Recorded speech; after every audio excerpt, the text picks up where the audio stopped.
Alrighty, well, welcome everyone. Thank you for joining us for this quick, hard-hitting session on navigating registration requirements for the SBIR. I'm excited to be working with Benjamin here from Advocacy Chiefs, who will share a bit more about what they do and how you can engage in their services. But wanted to kickstart and just introduce myself. My name is Cameron Law. I serve as the Executive Director of the Carlson Center for Innovation and Entrepreneurship, located here on campus at Sacramento State.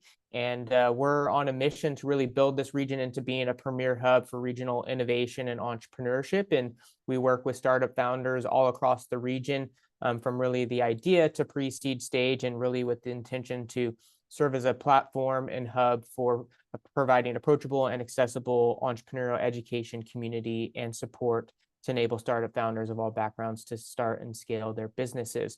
And we're excited to bring this session to you, in particularly if you're looking to bring research and find some non-dilutive funding to help you in navigating that process. And we have an expert in the field here, Benjamin, who will be walking you through how to ultimately get started and understand what some of those registration requirements are. And so with that, I'll pass it on over and feel free to take the screen. But if you have any questions as we go, feel free to throw them in the chat. I'll be monitoring those, but appreciate the time and energy. So thank you for being here. Thank you very much, Cameron. Really appreciate your time and your energy in all of our efforts. It makes a huge difference. So I want to say that publicly to everybody. So my name is Ben Cadronell. I'm the founder of Advocacy Chiefs, and we've been funded by the City of Sacramento. Let me pull this back. City of Sacramento to provide this awesome service, which is the SBIR, the Sacramento SBIR program. We work closely with Cameron over at the Carlson Center, UC Davis Venture Catalyst, and who's also been in the Carlson Center has also been funded by the Cal OSBA office. So I'm really excited to be able to partner with this great ecosystem and provide these resources. So as many of you all know, sometimes the hardest thing to do is take the first step, right? And in that spirit, kind of wanted to acknowledge that as we've been going through this first cohort, and to give you a sense, our program is providing direct grant writing support for up to 10 startups or small businesses in the city of Sacramento and the Sacramento region to apply for the Sacramento SBIR.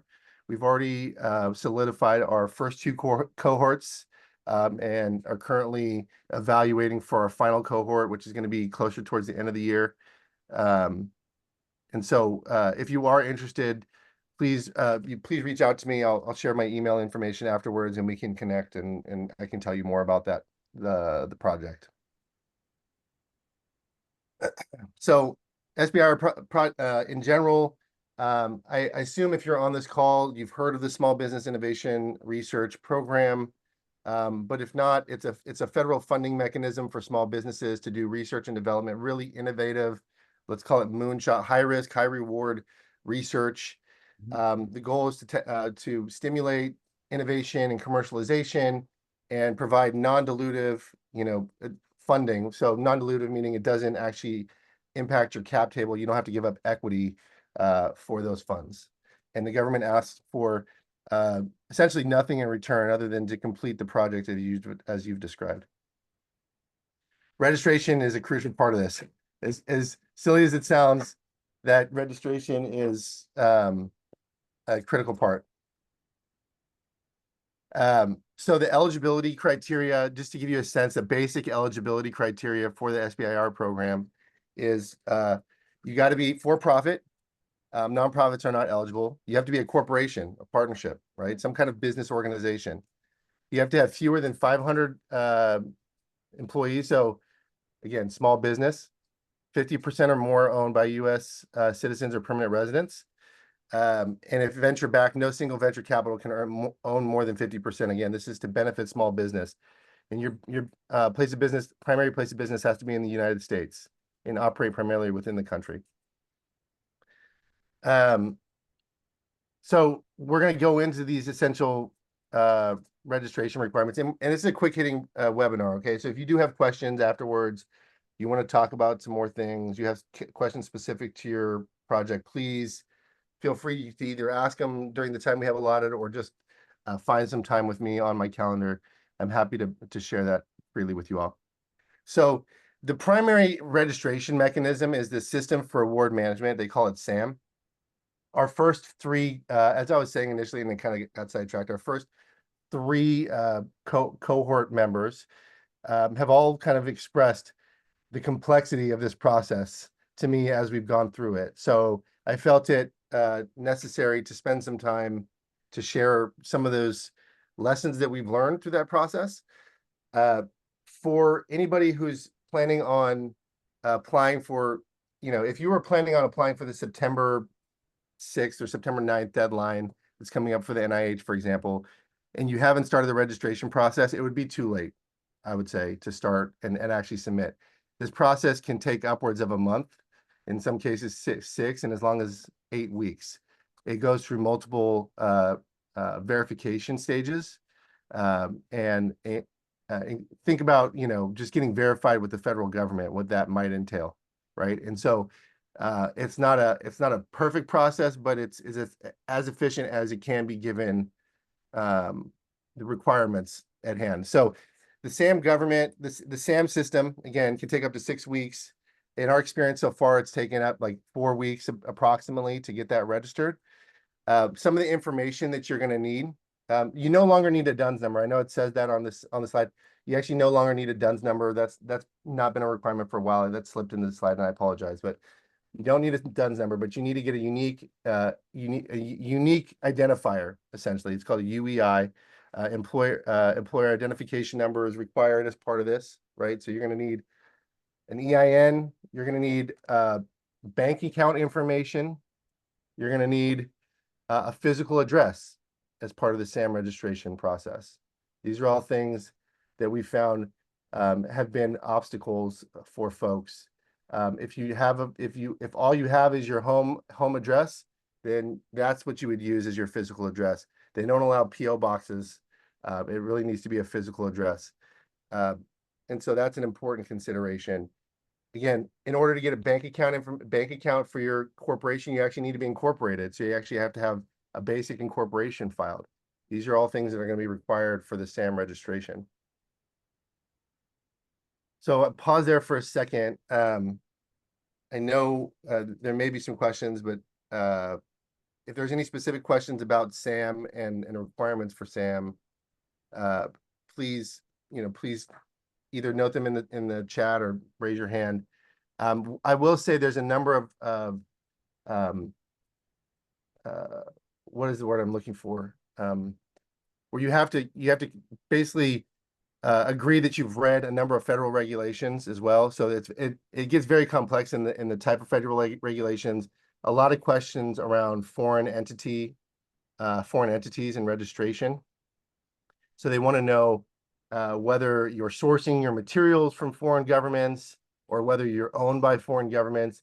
Particularly, they're looking for foreign governments or foreign entities that are part of their no trade lists.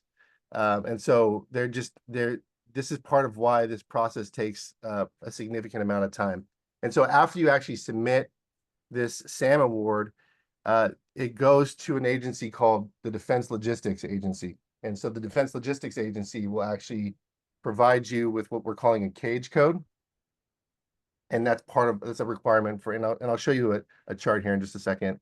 But essentially they're verifying all the details of your organization, verifying all your addresses. If you're sharing a co-working space, they're making sure that your co-working space has a dedicated desk for you.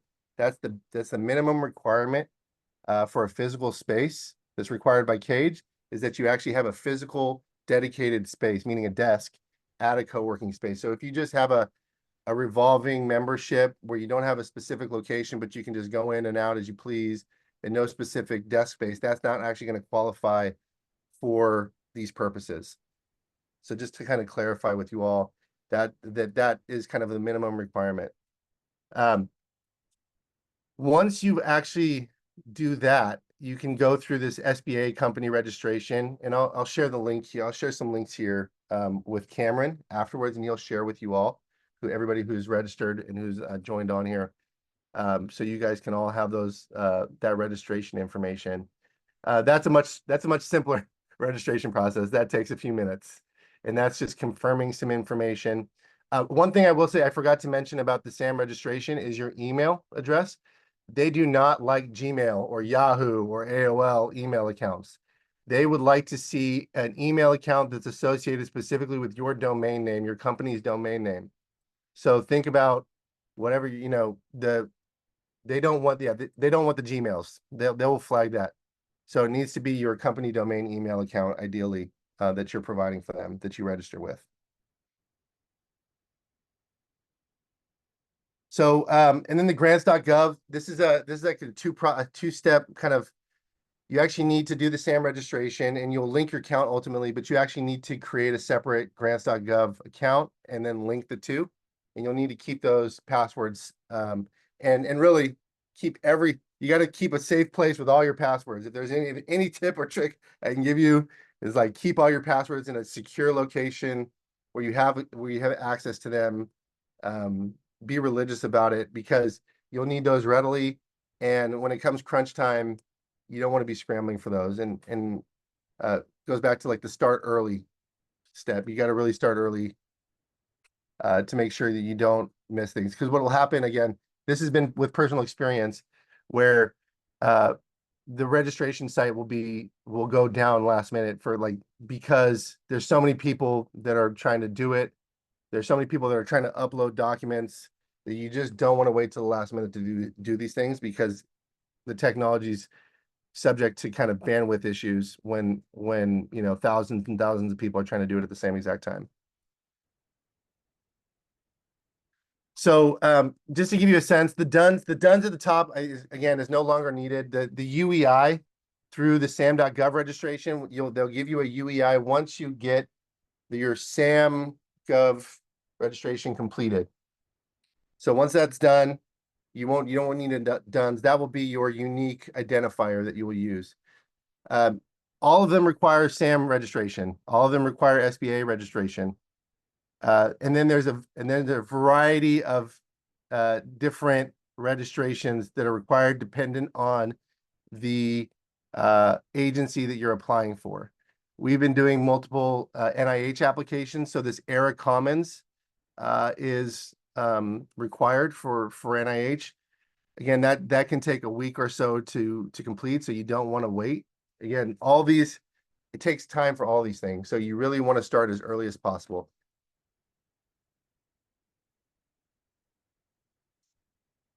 Some of the things we've said already. Just record all your IDs and passwords. You really do need them. We've had some issues again in the past. You need to create multiple accounts as well. So, and I'll share this with Cameron. There's the difference between like an organizational account and then a PI account, a principal investigator account, and you need to create multiple of those depending on the organization again. But for ERA Commons, for example, and research.gov, for example, which is another site you need to register for, you'll need to create multiple accounts for everybody who's a key personnel. So when I say it's complex, it really is complex. What I'm hoping is if there's anybody who's going through the registration process right now, and maybe you're not part of the SBIR program, you're not receiving direct support for grant writing, I'd still be happy to support you all in the registration process initially and get you all kickstarted on that process because it can be very complex, and happy to answer your specific questions. But what I will say is after this call, we'll follow up with this presentation, and we'll also provide you with a sheet of the different registrations that are required. So you all can basically track it for yourself.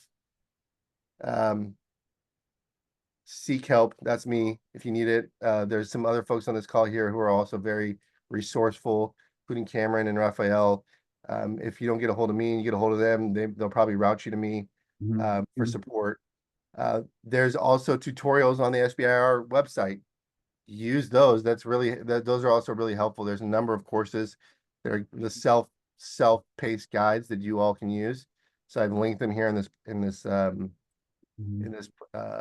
presentation. So with that being said, feel free to you can scan this thing. It'll pop up an email directly to me. Check me out at advocacychiefs.com. I'm going to put my, let me put my email and the, okay, let's see. Yep. Okay. So Raphael, yeah. Okay. I see some notes here. Let me get to those. There was one question related to the next deadline. Is it September? Is it an annual deadline? What does that look like? So it depends on the agency. The NIH is due, I think, September 6th, is the deadline. NSF, they have submission windows, but it's really a rolling deadline. I think the next submission window is due by September 16th, is my my recollection. And so yeah, different agencies will come out with they have different rolling deadlines at different deadlines. So really it's a per agency calculation you need to make, and I'm happy to kind of answer those specific questions based on your particular circumstances. So let me share. I'm going to share the calendar here as well with you in the chat, and then I'm going to get to these questions here, I promise. So yeah, I mentioned today, so from Raphael, the government wants nothing in return for providing none. However, entities using the program must understand the implications of intellectual property right. You're absolutely right about that. I think maybe I was a little too casual about the nothing in return part. But certainly any those IP considerations are really important. There's a number of them that should be considered, including partnership with the university, that will impact your decision whether or not to pursue the SBIR. So they tend to, and like Raphael said, you'll grant the U.S. government a non-exclusive royalty-free license to use your entity, but they don't have the right to commercialize your invention, right? So if they want to use your invention in a commercial application, they'll still need to procure that procure that essentially. But I think that's a topic maybe for another conversation. And you and I, Raphael, I would love to actually coordinate a specific workshop on intellectual property. And I think that would be for the next round. I think that's actually super important that we actually dive into on a separate topic. So you'll be hearing from me very soon about that, because I'd like to do that shortly. And add it as a third session after the next one next week. Yes, yeah, third session after one next week, which we're talking about how to choose a topic. Which would love for you all to join as well. So yeah, so is the NSF again? The NSF has a rolling deadline. So they're the one agency where you can pretty much engage on a year-long basis. They have a different process than most of them for engagement. So they have a project pitch step first, which allows anybody to submit a 3 to 5 page pitch on your topic. And then essentially they'll either green light that, or they'll give you the red light. And if you get the green light, then they'll give you a period of about, I think, a year to submit a full proposal based on your pitch. And that proposal is a significant lift. It's about a 15-page narrative proposal in addition to about 20 attachments that are involved. So again, that's why we started this program here, was to help bridge the knowledge gap and the expertise gap for founders, and the time commitment that's involved in submitting these.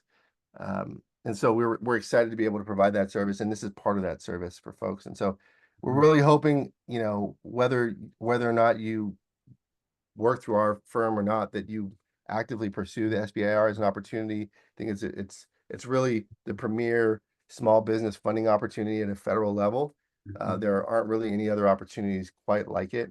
And so I'd like to see more of that in the Sacramento region, and that's why I'm doing this. So with that, if there are any other questions, I'd love them. And if you guys have more personal questions in nature, you'll have my calendar. You have my calendar here in the chat, and Cameron will be following up with program information here shortly.